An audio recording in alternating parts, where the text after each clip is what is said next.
Hi everyone, good morning! Happy Tuesday! Ayan, share ko lang po sa inyo itong Mercy Chocolates. Yan po yung pinaka-price namin nung maglaro kami sa Abel Park last Saturday. Galing po yan sa birthday celebrant na si Shirley.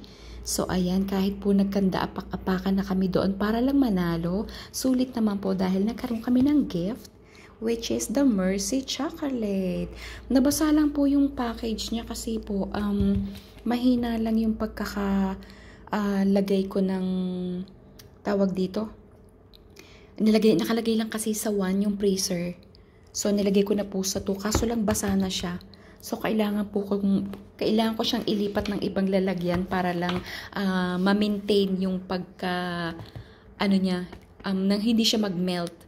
So, ayan, sharing you the Mercy Chocolates, guys. Thank you all so much sa lahat po ng mga sumusuporta sa YouTube channel ko. Thank you so much, guys. Just leave a comment and I'm gonna follow back. Mega loud shout out July C22, Kabitenyo Farmer, Raul GTB, Josela in Hong Kong, John Backpacker, Ma'am Shikon's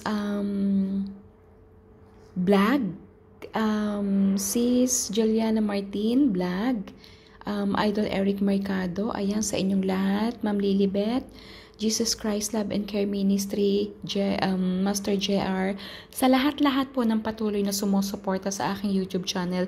Thank you all so much po. God bless and pakaintay nyo lang ako talaga, promise. Ako naman po inabalik. Hindi nga lang po agad-agad.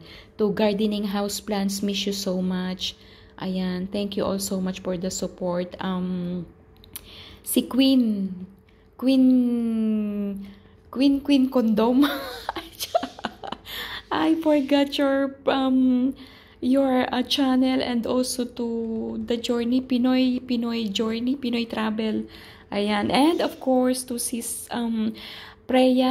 Princess Preya 06. God bless everyone.